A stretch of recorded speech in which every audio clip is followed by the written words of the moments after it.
स्वागत है आपका दोस्तों बिहार न्यूज में। मैं हूं फिरदौस गनी और आप देख रहे हैं केडीवी लाइव। दोस्तों आज हो चुका है रविवार 28 दिसंबर 2025। तो आज की पूरे बिहार की टॉप न्यूज लेकर आए हैं आपके लिए।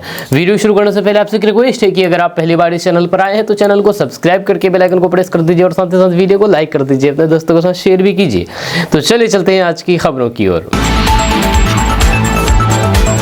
दोस्तों आज बिहार न्यूज़ की शुरुआत सबसे पहले करेंगे कि बिहार में 2026 में ही पंचायत चुनाव होगा। ये कहना है बिहार सरकार में मंत्री दीपक प्रकाश का।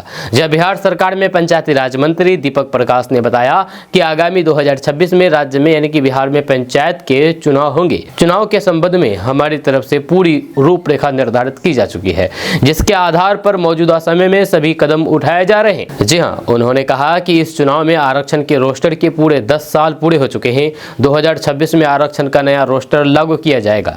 इस चुनाव में हम लोग नई तकनीक का भी इस्तेमाल करने के लिए पूरी तरह से तैयार हैं। इस चुनाव में मल्टी पोस्ट ईवीएम का भी इस्तेमाल करने के लिए तैयार हो चुके हैं। मंत्री ने आगे कहा कि पंचायत चुनाव के लिए 6 पदों पर चुनाव होंगे, तो फिर इस तरह 6 बैलेट यूनिट होंगे, या इससे लोगों को काफ़ी सहूलियत मिलेगी। लोग आसानी से मतदान कर सकेंगे, उन्हें किसी भी प्रकार की दिक्कत नहीं होगी। दोस्तों बिहार में जमीन और नौकरी से जुड़े हुए काम अब आसान हो जाएंगे, क्योंकि वंशावली के नियम अब बदलने वाले हैं। सरकार ने बड़ा फैसला लिया है। दरअसल बिहार सरकार ने शहरी लोगों के लिए एक बहुत ही अहम और राहत देने वाला फैसला लिया है। अब शहरों में रहने वाले लोगों को वंशावली बनाने के लिए ज्यादा परेशानी नहीं होगी। यह लंबे समय से ये मांग की जा रही थी कि शहरी इलाकों में भी वंशावली की प्रक्रिया को आसान बनाया जाए, ताकि आम लोगों को सरकारी दफ्तरों के चक्कर न लगाने पड़े। अब सरकार के नए निर्णय से ये समस्या काफी हद तक दूर हो गई है। अब तक वंशावली बनाने के लिए शहरों में कोई व्यवस्था नहीं थी। ग्रामीण इलाकों में तो पंचायत स्तर पर वंशावली बन जाती थी, लेकिन शहरों में रहने वाले लोगों को अलग अलग कागजात जुटाने पड़ते थे। कई बार लोगों को ये भी समझ में नहीं आता था कि किस अधिकारी के पास आवेदन करना है। इस कारण आम लोगों को काफी दिक्कतें होती थी और फिर काम में बेवजह देरी होती थी। सरकार के नए फैसले के अनुसार अब शहरी क्षेत्रों में अंचल अधिकारी यानी कि सीईओ वंशावली जारी करेंगे। ये व्यवस्था तुरंत प्रभाव से लागू कर दी गई है। नगर निगम, नगर परिषद और फिर नगर पंचायत के अंतर्गत आने वाले सभी शहरी इलाकों में ये नियम लागू होगा। इससे लोगों को ये साफ हो गया है कि उन्हें वंशावली बनवाने के लिए कहाँ जाना है और किससे संपर्क करना है। दोस्तों बिहार में इन दिनों कड़ाके की ठंड का दौर जारी है। या कड़ाके की ठंड से बचने के लिए जहां पर लोग अलाव का सहारा ले रहे हैं, तो फिर वहीं पर ये सहारा उनकी जान ले रही है। जहां अलाव के कारण कई लोगों की अब तक जान भी जा चुकी है। वहीं ताजा मामला छपरा से सामने आया है, जहां पर अलाव से यानी कि आग तापने से उठे धुएं से दम घुटने से एक ही परिवार के 4 लोगों की जान चली गई है। जी हाँ, घटना के बाद परिजनों में कोहराम मच गया है। पूरा मामला भगवान बाजार थाना क्षेत्र के अंबिका कॉलोनी का है, जहाँ ठंड से बचने के लिए घर के अंदर अलाव जला करके सोए एक ही परिवार के 4 लोगों की दम घुटने से जान चली गई, जबकि 3 अन्य की गंभीर स्थिति बनी हुई है। जब बताया जा रहा है कि कड़ाके के ठंड के कारण परिवार के लोगों ने रात में घर के अंदर अलाव जलाया था, यानी कि आग जलाया था, और सभी सो गए आग जला करके। जी हाँ, इसी दौरान अलाव से निकली गैस और धुएं के कारण पूरे घर में कार्बन मोनोऑक्साइड फैल गई, जिससे सभी की हालत बिगड़ गई।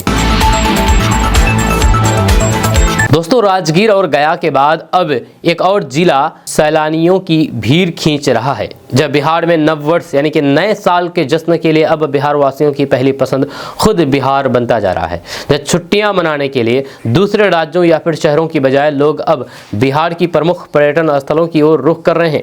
मुख्यमंत्री नीतीश कुमार के लगभग 2 दशकों के शासनकाल में राजगीर, गया, कैमूर सहित कई जिलों में पर्यटन के नए क्षेत्रों का तेजी से विकास हुआ है। इसका प्रत्यक्ष उदाहरण नालंदा जिले का राजगीर है, जहां पर ग्लास ब्रिज, जू सफारी, विश्व शांति स्तूप, पावापुरी, ककोलत और गिरियक पहाड़ जैसे स्थल नववर्ष पर पिकनिक और फिर सैर सपाटे के लिए लोगों की पहली पसंद बनते जा रहे हैं। वहीं पर बिहार में नालंदा, वैशाली और फिर गया के अलावा कैमूर जिला भी नया टूरिज्म स्थल के रूप में विकसित किया गया है। जहां पर्यटन विभाग के अधिकारी रविशंकर उपाध्याय ने कैमूर की खास स्थलों के बारे में जानकारी देते हुए कहा कि जिले का तुतला, भवानी और कई सारे इलाकों में पहाड़ जिस जगह से लाल पानी निकलती ललपनिया अब बिहार समेत अन्य राज्यों के पर्यटन के लिए खास केंद्र बनता जा रहा है।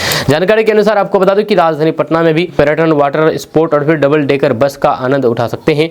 जो वहीं पर पर्यटन विभाग ने ठंड के मौसम को देखते हुए खास व्यवस्था करने की योजना बना रही है, जिसमें प्रति व्यक्ति एक तरफ का किराया 50 रुपये और फिर दोनों तरफ का किराया 100 रुपये तक तय किया गया है। दोस्तों, बिहार में साल 2026 की शुरुआत के साथ ही 2 नए मेडिकल कॉलेज शुरू होने जा रहे हैं। इसके बाद बिहार में मेडिकल कॉलेजों की कुल संख्या बढ़कर के 15 हो जाएगी। अभी बिहार के 11 जिलों में 13 मेडिकल कॉलेज चल रहे हैं। जहां स्वास्थ्य विभाग के अधिकारियों के अनुसार वैशाली जिला के महुआ में मेडिकल कॉलेज और हॉस्पिटल बनकर के तैयार हो गया है और फिर आरा के भोजपुर में Veer Kunwar Singh medical college and hospital बन गया है। जहाँ इसका संचालन जनवरी में शुरू कर दिया जाएगा। जहाँ वहीं पर इन दोनों मेडिकल कॉलेजों में 500 बेड होंगे। आपको बता दो कि करीब 10 साल पहले बिहार में सिर्फ 6 सरकारी मेडिकल कॉलेज थे। अब पिछले एक दशक में ये संख्या बढ़कर के 13 हो गई है और 2026 में ये 15 हो जाएगी। दोस्तों, बिहार में ठंड का कहर लगातार जारी है। 29 जिलों में ऑरेंज अलर्ट जारी हुआ है। जी हां, बिहार में ठंड का कहर जारी है। पटना सहित बिहार के 29 जिलों में भयंकर ठंड की चेतावनी जारी की गई है। बिहार में आज 28 दिसंबर तक ऑरेंज अलर्ट जारी किया गया है। जी हां, मौसम विभाग ने पूरे बिहार में आज 28 दिसंबर तक ऑरेंज अलर्ट जारी किया है। इस दौरान बिहार के 29 जिलों में शीत दिवस यानी कि कोल्ड डे की स्थिति रहेगी, जहां पर अधिकतम तापमान सामान्य से काफी नीचे रहेगी। जब वहीं पर बिहार की राजधानी पटना में न्यूनतम तापमान इस सीजन में पहली बार 10 डिग्री सेल्सियस तक गिर गया है, जबकि शुक्रवार को 12.6 डिग्री तापमान दर्ज किया गया है। ज्यादातर जिलों में घना कोहरा सुबह से छाया रहेगा, जिससे दृश्यता कम हो सकती है। वहीं पर ऑरेंज अलर्ट वाले प्रमुख जिलों में पश्चिमी चंपारण, पूर्वी चंपारण, सीतामढ़ी और शिवहर, मधुबनी, दरभंगा, मुजफ्फरपुर, गोपालगंज, सिवान, सारण, वैशाली, समस्तीपुर, बेगूसराय, खगड़िया, भागलपुर, बांका, मुंगेर, शेखपुरा, जमुई, नालंदा, गया, नवादा, जहानाबाद, औरंगाबाद, रोहतास, कैमूर, बक्सर, भोजपुर और पटना शामिल है। इन जिलों में सर्द पछुआ हवाओं के कारण कनकनी बढ़ेगी और 29-30 दिसंबर तक उत्तर बिहार में कोल्ड डे जारी रहेगा। वहीं पर राजधानी पटना में एक सप्ताह से ठंड और फिर कोहरे ने हाल बेहाल कर दिया है। जब शनिवार को भी सुबह घना कोहरा छाया रहा, जिससे यातायात बाधित हो गया। जब पारा 10 डिग्री तक लुढ़क गया, जिससे लोग घरों में डुबके रहे और शीतलहर जैसे हालात बने हुए हैं। हवाई अड्डों पर उड़ानें प्रभावित हो रही है और कोहरे की वजह से ट्रेनें अपने समय से काफी लेट पहुंच रही है। वहीं पर 31 दिसंबर से ठंड में कमी आने के आसार हैं। जब तापमान बढ़ेगा और फिर शीतलहर से राहत मिलेगी। हालांकि 27 दिसंबर से हिमालय क्षेत्र से आने वाली पश्चिमी विक्षोभ के कारण कुछ दिनों तक राज्य में मौसम स्थिर रहेगा। दक्षिण मध्य बिहार में हल्की बारिश या फिर बिजली गिरने की भी संभावना है। दोस्तों, बिहार में धर्म परिवर्तन के खेल का ग्रामीणों ने भंडाफोड़ किया है, जम करके बवाल काटा है। जब पुलिस ने 2 को हिरासत में भी लिया है। दरअसल बातें हैं कि औरंगाबाद में धर्म परिवर्तन के 2 नए मामले सामने आए हैं। पहला मामला मदनपुर प्रखंड के खिरियावा गांव की है। वहीं पर दूसरा मामला सदर प्रखंड के रायपुर मोड़ की है, जहां पर धर्म परिवर्तन करने को लेकर के एक बंद हॉल में समारोह का आयोजन किया गया था। जैसे ही इसकी भनक ग्रामीणों को लगी, वैसे ही मौके पर पहुंच करके ग्रामीणों ने उसका जम करके विरोध किया। ग्रामीणों ने बताया है कि मदनपुर थाना क्षेत्र के खिरियावा निवासी डॉक्टर रामानंद गोस्वामी के घर पर गुरुवार को दोपहर सत्संग के नाम पर धर्म परिवर्तन का खेल चल रहा था। इसके लिए 200 से 300 लोग वहां पर पहुंचे हुए थे। ग्रामीणों ने बताया है कि जैसे ही इसकी सूचना हम सबों को मिली कि हम लोगों ने इसका विरोध शुरू कर दिया। जी हाँ, जिसकी शोरगुल सुनकर के गाँव के सैकड़ों लोग इकट्ठा हो गए और फिर इसका विरोध किया गया। वहीं पर इस मामले की सूचना स्थानीय थाना को दी गई। फिर पंचायत के मुखिया प्रतिनिधि रंजीत यादव, सरपंच प्रतिनिधि और भी कई सारे लोग पहुंचे। इसके बाद कई महिलाओं और फिर लड़कियों ने भागना शुरू कर दिया। यह सूचना पाकर के विश्व हिंदू परिषद के प्रांत गौरक्षक विभाग के गौशाला प्रमुख वहां पर पहुंचे और भी कई सारे और भी संगठन के हिंदू संगठन के लोग वहां पर पहुंचकर के विरोध किया।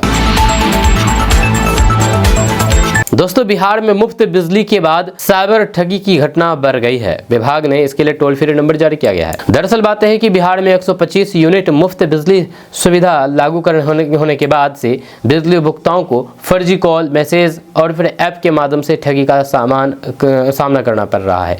वहीं पर इस स्थिति को देखते हुए बिहार ऊर्जा विभाग ने टोल फ्री नंबर जारी किया है, ताकि उपभोक्ता किसी भी संदिग्ध कॉल या फिर संदेश की शिकायत आसानी से दर्ज करा सके। ऊर्जा विभाग ने कहा है कि बिजली कटने या फिर बकाया भुगतान के नाम पर आए किसी भी कॉल, फर्जी कॉल या फिर संदेश पर विश्वास ना करें, यानी कि मैसेज पर विश्वास ना करें। वहीं पर विभाग की ओर से किसी भी अधिकारी के संदेश में किसी पदाधिकारी या फिर कर्मचारी का निजी मोबाइल नंबर नहीं होता है, या यदि किसी संदेश में मोबाइल नंबर दिया गया हो तो फिर उस पर संपर्क ना करें।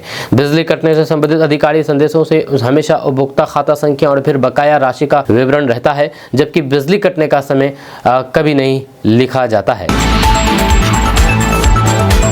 दोस्तों, अब एक ही आवेदन से पूरे परिवार की जमीन का दाखिल खारिज हो जाएगा। जी हाँ, यानी कि दाखिल खारिज अब पहले से आसान हो गया है। जब पारिवारिक जमीन बंटवारे की प्रक्रिया को आसान, सरल और विवाद मुक्त बनाने के लिए राजस्व एवं भूमि सुधार विभाग ने बिहार भूमि पोर्टल पर यह नई व्यवस्था लागू की गई है। इसकी सुविधा राज्य के यानी कि बिहार के लोगों को मिलने लगेगी। उप मुख्यमंत्री विजय कुमार सिन्हा ने बताया है कि पहले पारिवारिक बंटवारे के बाद प्रत्येक हिस्सेदार अपने हिस्से की जमीन के लिए अलग अलग दाखिल खारिज कराना पड़ता था, इससे लोगों को अनावश्यक कठिनाइयों का सामना करना पड़ता था। इस समस्या को देखते हुए उन्होंने विभागीय अधिकारियों को व्यवस्था में सुधार के निर्देश दिए थे। वहीं पर विभाग के प्रधान सचिव CK अनिल के नेतृत्व में विभागीय टीम ने कम समय में नई व्यवस्था विकसित की है।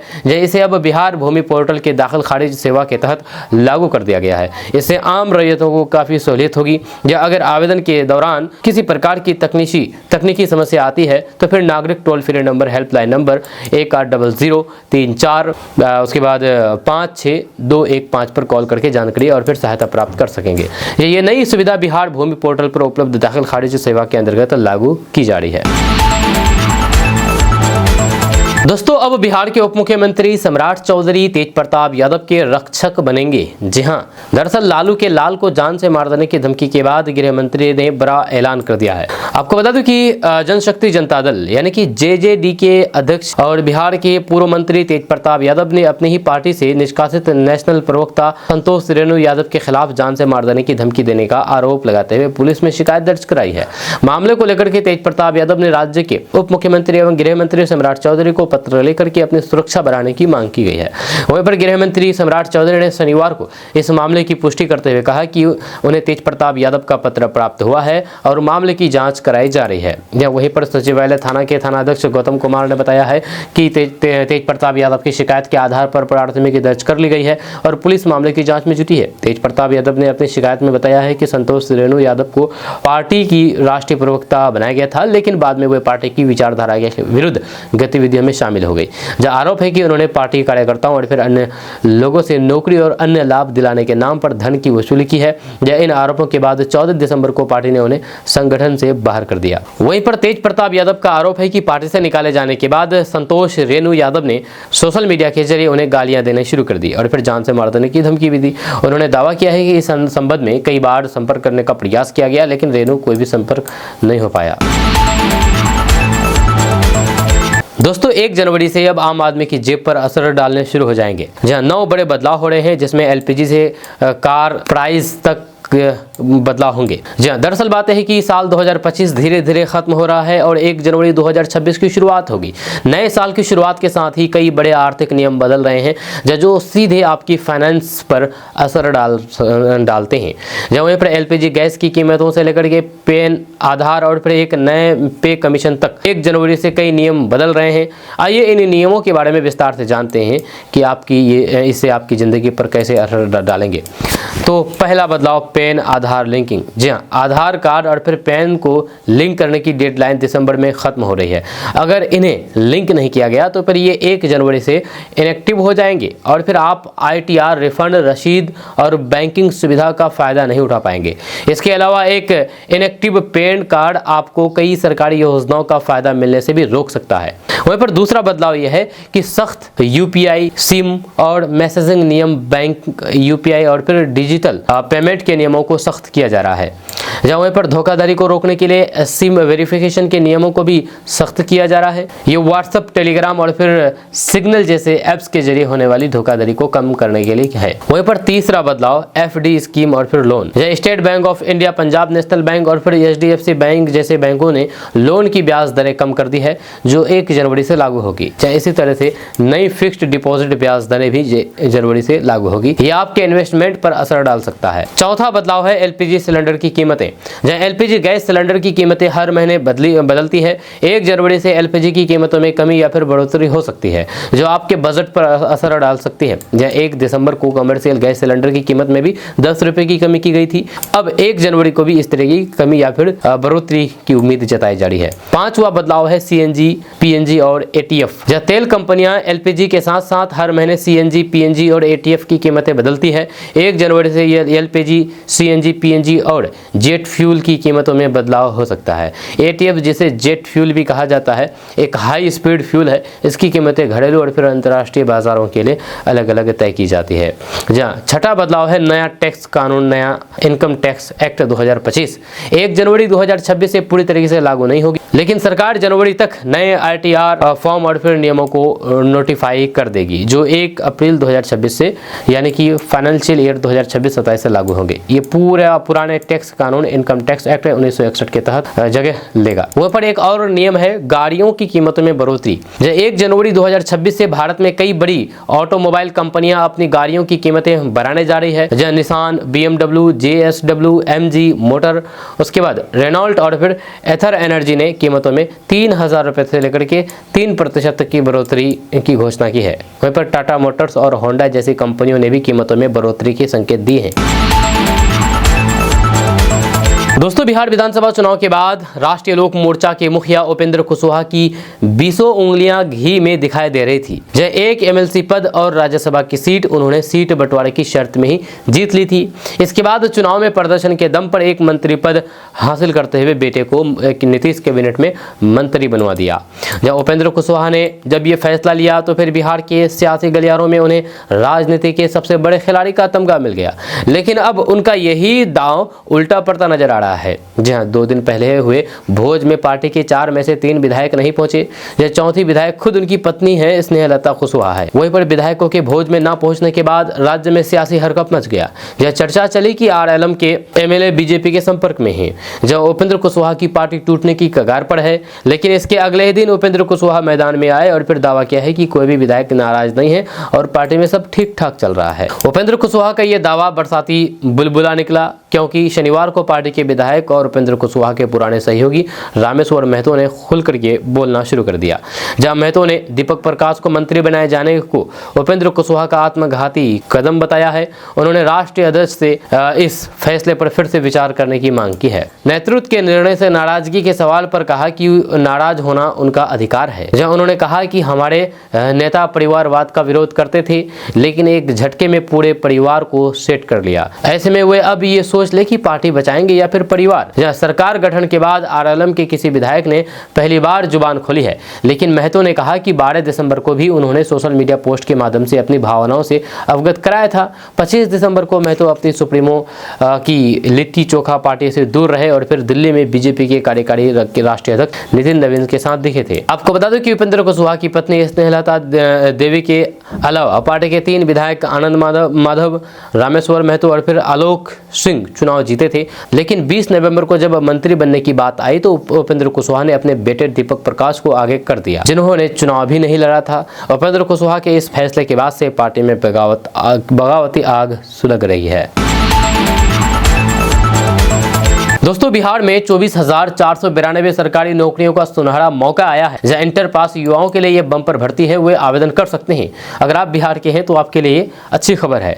अगर आप बिहार में सरकारी नौकरी की तलाश में हैं और इंटरमीडिएट पास कर चुके हैं यानी कि इंटर कर चुके हैं, तो ये खबर आपके लिए किसी खुशखबरी से कम नहीं है। बिहार कर्मचारी चयन आयोग यानी कि बीएसएससी ने एक बार फिर से युवाओं के लिए सरकारी नौकरी का बड़ा दरवाजा खोल दिया है। आयोग ने द्वितीय इंटर स्तरीय संयुक्त प्रतियोगी परीक्षा के तहत 24,492 पदों पर बम्पर बहाली का ऐलान किया है। खास बात यह है कि आवेदन की तारीख बढ़ा दी गई है, जिससे अब और ज्यादा अभ्यर्थी को मौका मिल सकेगा। जब बिहार कर्मचारी चयन आयोग की ये भर्ती पहले 23,175 पदों के लिए निकाली गई थी, जिसे अब बढ़ा करके 24,492 कर दिया गया है। जो उम्मीदवार पहले ही आवेदन कर चुके हैं उन्हें दोबारा फॉर्म भरने की जरूरत नहीं है। आरक्षण का लाभ केवल बिहार राज्य के मूल निवासी को ही मिलेगा। दोस्तों नए साल में बिहार को 4 अमृत भारत ट्रेन की सौगात मिल रही है। दरअसल बात यह है कि बिहार को अमृत भारत एक्सप्रेस की सौगात देने जा रही है केंद्र सरकार नए साल में। जी हाँ, इसमें इनमें 2 अमृत भारत एक्सप्रेस ट्रेन का परिचालन उत्तर बिहार से होगा। इन ट्रेनों का परिचालन सूरत, अमृतसर, मुंबई आदि शहरों के लिए किया जाएगा। वहां पर पूर्व मध्य रेलवे ने रेलवे बोर्ड को प्रस्ताव भेजा है। मार्च के अंत तक चारों ट्रेनों का परिचालन शुरू होने की उम्मीद है। रेलवे नए साल में बिहार से मुंबई, दिल्ली, सूरत और फिर अमृतसर के लिए अमृत भारत एक्सप्रेस ट्रेनों का परिचालन शुरू करने जा रहा है। वहीं पर रेलवे की योजनाओं के तहत मुजफ्फरपुर से सूरत, समस्तीपुर से अमृतसर, पटना से मुंबई और फिर दिल्ली के लिए अमृत भारत एक्सप्रेस ट्रेन चलाई जाएगी। अधिकारियों के अनुसार मार्च तक अमृत भारत ट्रेन का परिचालन शुरू हो सकता है। इधर पूर्व मध्य रेलवे के अधिकारी ने बताया है कि बोर्ड के निर्देश पर पूर्व मध्य रेलवे के 5 रेल मंडलों में टाइम टेबल को लेकर के मंथन शुरू हो चुका है। प्रस्तावित समय सारणी के साथ जल्द ही रेलवे बोर्ड को रिपोर्ट भेजी जाएगी।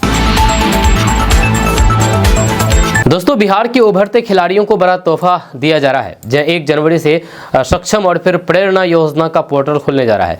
दरअसल बात यह है कि बिहार सरकार के खेल मंत्री श्रेयसी सिंह ने कहा कि बिहार में खेल प्रतिभाओं को पहचान देने और फिर उन्हें आगे बढ़ाने के लिए सरकार बड़ी पहल कर रही है। इसी कड़ी में सक्षम और प्रेरणा नाम से नई योजना लाई जा रही है, जिसका पोर्टल 1 जनवरी से खुलेगा। उन्होंने बताया है कि विभिन्न खेलों में सक्रिय बच्चों को अलग अलग स्तर पर स्पॉन्सरशिप और फिर स्कॉलरशिप उपलब्ध कराई जाएगी। जब बिहार देश का पहला राज्य होगा जो इस तरीके की योजना के माध्यम से अपने उभरते खिलाड़ियों को सशक्त बनाने जा रही है। यह मंत्री ने कहा कि इस योजना के तहत खिलाड़ियों को बेहतर प्रशिक्षण, आधुनिक उपकरण और फिर अन्य जरूरी संसाधनों के लिए आर्थिक सहायता दी जाएगी। खिलाड़ी अपनी आवश्यकता के अनुसार इस राशि का उपयोग कर सकेंगे।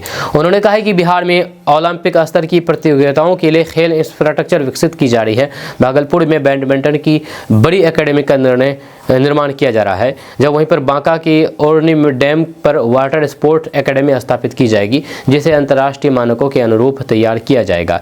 जैसे राजगीर में हॉकी के अंतर्राष्ट्रीय मुकाबले होते हैं, उसी तरह से यहाँ वाटर स्पोर्ट्स की अंतर्राष्ट्रीय प्रतियोगिताएं भी आयोजित की जा सकेगी।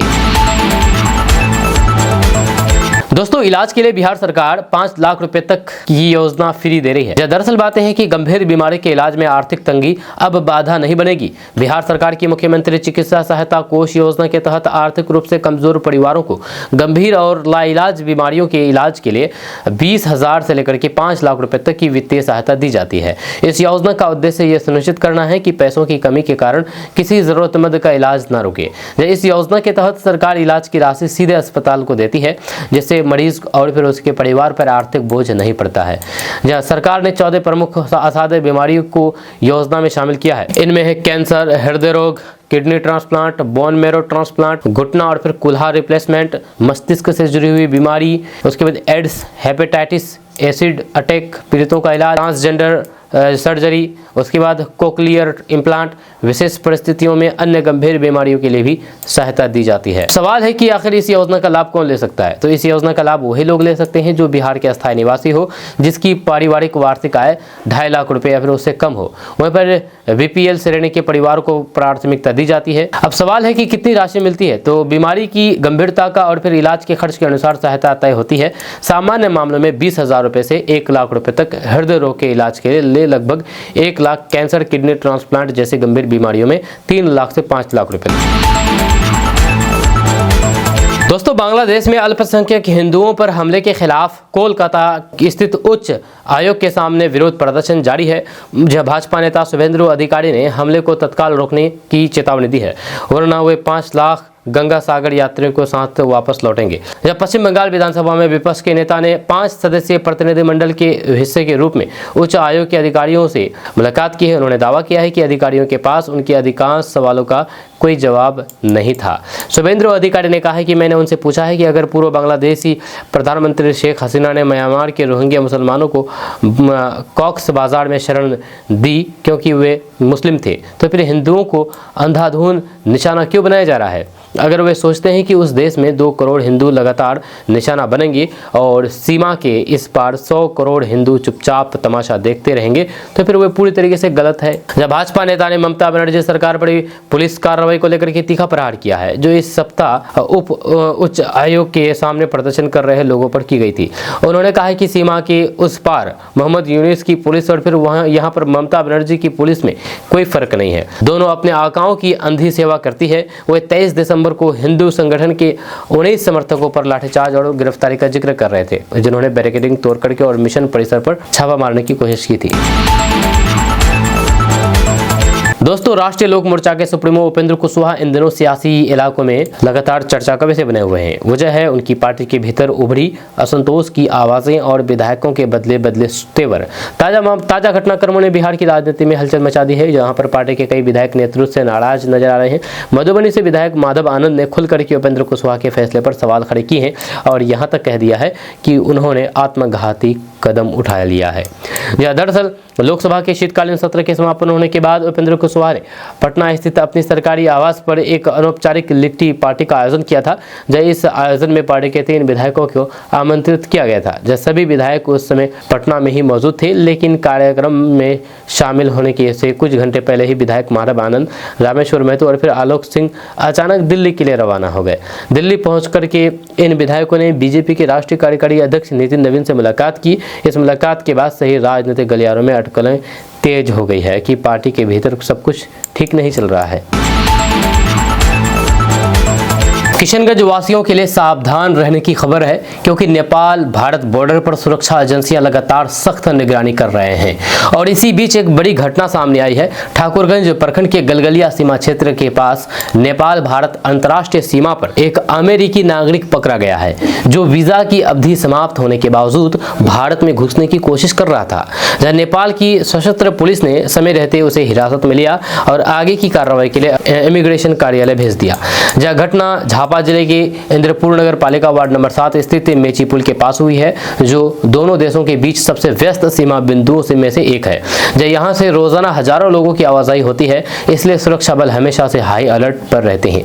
जब ड्यूटी के दौरान जवानों ने एक विदेशी युवक को संदिग्ध तरीके से सीमा पार करने की कोशिश करते देखा गया। जब उसे रोका गया और पूछताछ की गई तो फिर उसके दस्तावेजों की सच्चाई सामने आई। 36 वर्षीय अमेरिकी नागरिक मार्क एंड्रयू कुटिल लोकविस्की के पास मौजूद पासपोर्ट और फिर वीजा की जांच में पता चला है कि उसका वीजा पहले से ही समाप्त हो चुका था। इसके बावजूद भी वे भारत में प्रवेश की जिद पर था, जो अंतर्राष्ट्रीय यात्रा नियमों का सीधा उल्लंघन है। जब पुलिस के अनुसार युवक ने खुद को पर्यटक बताया और सफाई देने की कोशिश की, लेकिन नियम साफ कहते हैं कि बिना वैध वीजा किसी भी देश में प्रवेश संभव नहीं है। जब प्रारंभिक जांच के बाद उसे उसके समस्त दस्तावेजों और सामान के साथ झापा जिले के कंकरभिट्टा स्थित इमिग्रेशन कार्यालय भेज दिया गया, यहाँ जहां पर कानूनी प्रक्रिया जारी है। अधिकारी बताते हैं कि नियमों के अनुसार उस पर जुर्माना, उसके बाद डिपोर्टेशन या फिर अन्य कानूनी कार्रवाई की जा सकती है। मामला फिलहाल जांच के अधीन है और रिपोर्ट तैयार होने के बाद अंतिम निर्णय लिया जाएगा। इस घटना ने एक बार फिर से दिखा दिया है कि नेपाल भारत सीमा पर सुरक्षा व्यवस्था कितनी मजबूत है, खास करके किशनगंज जैसा क्षेत्र जो कि सामरिक रूप से बेहद संवेदनशील माना जाता है। यहाँ पर जरा सी चूक भी बड़ा खतरा बन सकती है। इसलिए बीएसएफ, नेपाल आर्म्ड पुलिस और फिर इमिग्रेशन एजेंसियां लगातार संयुक्त निगरानी कर रही है। विशेषज्ञों का कहना है कि अंतर्राष्ट्रीय सीमा पर नियमों का पालन ही सुरक्षा की पहली शर्त, चाहे वह पर्यटक हो या फिर किसी भी देश का नागरिक। कानून सब पर समान रूप से लागू होता है। जहां इस घटना ने यात्रियों के लिए भी एक बड़ा संदेश छोड़ा है। जब यात्रा से पहले दस्तावेज वैध हो, वहीं पर अन्यथा परेशानी तय है। वहीं पर फिलहाल इमिग्रेशन विभाग की कार्रवाई पर सबकी निगाहें हैं और फिर सीमा सुरक्षा एजेंसियां किसी भी तरीके की संदिग्ध गतिविधियों पर कड़ी नजर बनाए हुए हैं। आपका इसके बारे में क्या कहना है, नीचे कमेंट बॉक्स में कमेंट करके जरूर बताइएगा। दोस्तों, किशनगंज में सेवा, सहयोग और इंसानियत का एक अलग ही नजारा देखने को मिला है। मौका था कोचा धमन के पूर्व विधायक मास्टर मुजाहिद आलम के 56वें जन्मदिन का, जहां पर आमतौर पर ऐसे अवसरों पर केक कैंडल और जश्न होते हैं, वहीं पर यहाँ पर समर्थकों और फिर चाहने वालों ने जन्मदिन को सेवा दिवस के रूप में बदल दिया, जहाँ गरीबों, मरीजों और फिर जरूरतमंदों के बीच राहत सामग्री वितरित की गई और कई जगह सामाजिक कार्यक्रम आयोजित किए गए। पूर्व विधायक मास्टर मुजाहिद आलम इस समय मेदांता मेडिसिटी अस्पताल में प्रोस्टेट के ऑपरेशन के बाद स्वस्थ लाभ ले रहे हैं। इसके बावजूद भी उन्होंने खुद कड़ाके की ठंड में गरीब असहाय लोगों के लिए कंबल भिजवाया और वितरित करवाया, जहाँ ठंड से जूझ रहे लोगों के चेहरों पर साफ दिखाई दी। टीम मास्टर मुजाहिद के प्रवक्ता डॉक्टर नूर आलम ने धर्मगंज क्षेत्र में कंबल वितरण का नेतृत्व किया। उन्होंने कहा कि राजनीति का असली मकसद लोगों के सुख दुख में साथ खड़ा होना है। इसी क्रम में कई स्थानों पर टीम के सदस्यों ने गरीब परिवारों तक मदद पहुंचाई। जब कुष्ठ रोगी कल्याण संस्थान खगरा में भी विशेष कार्यक्रम आयोजित किया गया, जब पूर्व वार्ड पार्षद राणा सुजीत सिंह और फिर पूर्व वार्ड पार्षद फारूक आलम ने यहाँ रह रहे कुष्ठ रोगियों के बीच फलाहार का वितरण किया।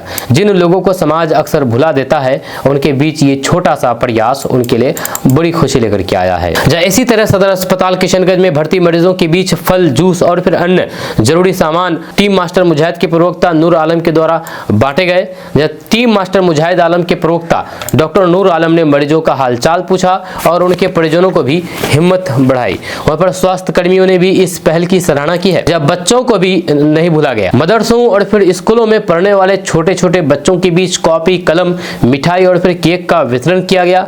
जब बच्चों ने खुशी खुशी जन्मदिन की शुभकामनाएं दी और पढ़ाई लिखाई जारी रखने का संकल्प लिया। जब कुल मिलाकर के ये पूरा आयोजन दिखाता है कि जब सामाजिक और फिर राजनीतिक नेतृत्व सेवा के भाव से आगे बढ़े तो फिर जन्मदिन जैसे निजी अवसर भी जन सेवा का माध्यम बन सकते हैं। जब किशनगंज जैसे जिले में जहां पर बड़ी आबादी अब भी बुनियादी सुविधाओं से जूझती है, ऐसे कार्यक्रम लोगों के दिल में भरोसा और फिर उम्मीदें दोनों जगाते हैं। लोगों ने पूर्व विधायक मास्टर मुजाहिद आलम के जल्द स्वास्थ्य होने की दुआएं की है और फिर उम्मीद जताई है कि इस तरीके के मानवीय प्रयास आगे भी जारी रहेंगे, क्योंकि सच्ची राजनीति वही जो जनता के दर्द को महसूस करे और उसे कम करने की कोशिश करे। आपका इसके बारे में क्या कहना है, नीचे कमेंट बॉक्स में कमेंट करके जरूर बताइएगा। दोस्तों, किशनगंज वासियों के लिए बड़ी खुशखबरी सामने आई है। किशनगंज बहादुरगंज 4 लेन सड़क बहुत जल्द अब बन करके तैयार हो जाएगी, क्योंकि इसका काम शुरू हो चुका है। जी हाँ, किशनगंज बहादुरगंज 4 लाइन सड़क का काम शुरू हो चुका है। जगह जगह मिट्टी भराई का काम किया जा रहा है, काफी तेजी के साथ काम किया जा रहा है। तो आपको बता दूं कि किशनगंज के लोगों के लिए विकास से जुड़ी हुई एक बड़ी खुशखबरी आई है। जब किशनगंज बहादुरगंज के बीच बनने वाली 4 लेन ग्रीनफील्ड सड़क परियोजना अब तेजी से आकार ले रही है। करीब 23 से 25 किलोमीटर लंबी ये सड़क लगभग 1117 करोड़ रुपए की लागत से बनाई जा रही है और इसके पूरा होने के बाद किशनगंज से बहादुरगंज की दूरी का सफर और भी आसान हो जाएगा, कम भी होगा। जब फिलहाल इस मार्ग पर यात्रा करने में करीब जहां 45 मिनट का समय लगता है, वहीं पर नई 4 लेन सड़क बनने के बाद यह समय घट करके लगभग 20 मिनट रह जाएगा। इससे न केवल आम लोगों के सफर में सुविधा होगी, बल्कि व्यापार, परिवहन और फिर रोजगार के नए अवसर भी खुलेंगे। ये सड़क राष्ट्रीय राजमार्ग 27 को यानी कि NH 27 को राष्ट्रीय राजमार्ग यानी कि NH 327E से जोड़ेगी, जिससे बिहार और फिर पश्चिम बंगाल के बीच कनेक्टिविटी और मजबूत होगी। इस परियोजना में फ्लाईओवर, बड़े पुल, अंडरपास और फिर सर्विस रोड जैसी आधुनिक सुविधाएं शामिल की गई है, ताकि भारी और फिर हल्के वाहनों के लिए अलग अलग सुरक्षित और फिर सुगम यातायात व्यवस्था सुनिश्चित हो सके। खास बात यह है कि इस सड़क के बन जाने से सिलीगुड़ी और बागडोगरा एयरपोर्ट तक पहुंचना भी पहले से ज्यादा आसान और तेज होगा। स्थानीय स्तर पर अभी तेजी से काम चल रहा है।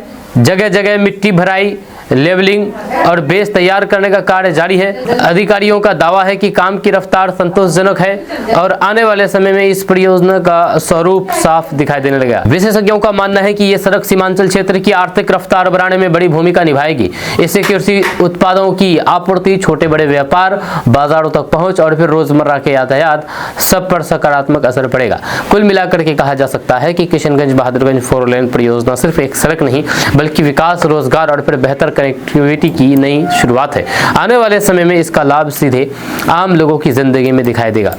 आपका इसके बारे में क्या कहना है, नीचे कमेंट बॉक्स में कमेंट करके जरूर बताएं। देगा। दोस्तों, किशनगंज में एएमयू का सेंटर जो सपनों के साथ शुरू हुआ था, लेकिन आज ये सपना बन करके रह गया है। आज जीर्ण तीर्ण हालात में एएमयू खड़ा है, इमारतें टूट रही है, कक्षाएं नियमित नहीं है और सुविधाओं के नाम पर छात्रों के पास लगभग कुछ भी नहीं है। ये वही संस्थान है जिसने हजारों परिवारों ने उम्मीदें जोड़ी थी कि यहाँ के उनके बच्चों का भविष्य बदलेगा और किशनगंज को शिक्षा का मजबूत केंद्र मिलेगा। लेकिन सदअफसोस ये सपना अब सपना ही बन करके रह जाएगा। अब ये एएमयू पीछे की ओर जाता जा रहा है, हमसे काफी दूर। तो आपको बता दूं कि किशनगंज के लोग अब सचेत हो जाएं। ये इलाका आज भी शिक्षा, स्वास्थ्य और रोजगार के मामले में पिछड़ा हुआ खड़ा है। वर्षों से वादे होते रहे हैं, घोषणाएं होती रही है, लेकिन जमीन पर बदलाव बहुत कम दिखा है। सबसे बड़ा उदाहरण है किशनगंज में स्थित एएमयू का सेंटर, जो सपनों के साथ शुरू हुआ था लेकिन आज जीर्ण शीर्ण हालात में खड़ा है। इमारतें टूट रही है, कक्षाएं नियमित नहीं है और सुविधाओं के नाम पर छात्रों के पास लगभग कुछ भी नहीं है। ये वही संस्थान है जिसने हजारों परिवारों ने उम्मीद जोड़ी थी कि यहाँ से उनके बच्चे का भविष्य बदलेगा और किशनगंज को बेहतर शिक्षा का मजबूत केंद्र मिलेगा। जहाँ वर्षों से समाज सेवी और छात्र और फिर स्थानीय संगठन एएमयू के लिए आवाज उठा रहे हैं। धरना प्रदर्शन हुए, कई ज्ञापन सौंपे गए, नेताओं ने मंचों से भरोसा दिलाया कि जल्द फंड आ जाएगा, काम शुरू होगा। सरकार को बार बार पत्र भेजे गए, लेकिन हकीकत यह है कि अब तक पर्याप्त धनराशि जारी नहीं हुई है। परिणाम इसका यह है कि इमारतें खंडहर बनती जा रही है और छात्रों की उम्मीदें ठंडी पड़ती जा रही है। सवाल यह है कि अगर शिक्षा जैसी बुनियादी जरूरत को ही प्राथमिकता नहीं मिलेगी तो फिर सीमांचल जैसे पिछड़े इलाकों का विकास कैसे होगा। इस बीच एक और तस्वीर सामने आती है। महानंदा नदी के किनारे करोड़ों की लागत से नई पुलिस लाइन बनाई जा रही है। वहां प्रशासन और फिर कई सरकारी विभागों के लिए आवास कार्यालय और फिर अन्य सुविधाओं का तेजी से निर्माण हो रहा है। यानी कि सरकारी मशीनरी के लिए पूरी व्यवस्था उपलब्ध कराई जा रही है और वह भी आधुनिक ढांचे के साथ। लेकिन वहीं से लगभग 2 किलोमीटर दूर खड़े एएमयू सेंटर की ओर शायद ही किसी की नजर जाती है। टूटती दीवारें, सुना कैंपस और अधूरी परियोजनाएं सरकार की प्राथमिकताओं पर बड़ा सवाल खड़ा करती है। लोगों का कहना है कि अगर थोड़ी सी राजनीतिक इच्छा शक्ति दिखाई जाए तो यही एएमयू सेंटर की सीमांचल के बच्चों के लिए वरदान साबित हो सकता है। यहाँ पर मेडिकल, इंजीनियरिंग और फिर प्रोफेशनल कोर्सेज शुरू हो तो फिर बाहर प्लान कम होगा और फिर रोजगार के अवसर भी बढ़ेंगे। लेकिन फिलहाल स्थिति उलट है। जहां पर शिक्षा पर निवेश होना चाहिए वहां चुप्पी है और जहां प्रशासनिक ढांचे का विस्तार है वहां पैसों की कमी नहीं पड़ती है। अब किशनगंज के सामने सबसे बड़ा सवाल यही है कि क्या सरकार एएमयू की बदहाली की तरफ भी उतना ही ध्यान देगी जितना पुलिस लाइन पर दे रही है, या फिर ये सपना ही अधूरा रह जाएगा। अब बहुत से लोगों के मन में ये सवाल होगा कि आखिर एएमयू सेंटर क्यों नहीं बन रही है। तो आपको बता दूं कि सरकार कह रही है कि एएमयू सेंटर इसलिए नहीं बनाया जा सकता क्योंकि वे महानंदा नदी के किनारे है। जी हाँ, नदी के किनारे है, इसलिए वहां पर एएमयू सेंटर निर्माण नहीं होगा। लेकिन वहीं पर सवाल यह है कि वही महानंदा नदी के किनारे पुलिस लाइन बन सकता है। 3700 करोड़ रुपए की लागत से एएमयू सेंटर नहीं बन सकता, जबकि पुलिस लाइन उनके बिल्कुल पास में है। जी हाँ, 100 मीटर की दूरी पर नहीं है, महानंदा नदी के मुश्किल से 50 मीटर की दूरी पर नहीं है। लेकिन वहीं पर एएमयू सेंटर महानंदा नदी से कोसों दूर है, किलोमीटर दूर है, लेकिन फिर भी उसको कहा जा रहा है कि महानंदा नदी की रहने की वजह से नहीं बनाई जाएगी, लेकिन पुलिस लाइन बन रही है। ये कैसा इंसाफ है? जहाँ आप खुद बताइए। आप जब उम्मीद ये ही कि आवाजें उठती रहे और फिर किसी दिन ये खंडहर फिर से पढ़ाई लिखाई की रौनक से भर उठे, हम यही उम्मीद कर सकते हैं। आपका इसके बारे में क्या कहना है नीचे कमेंट बॉक्स में कमेंट करके जरूर बताइएगा। मिलते हैं नेक्स्ट वीडियो के साथ। जय हिंद, जय भारत।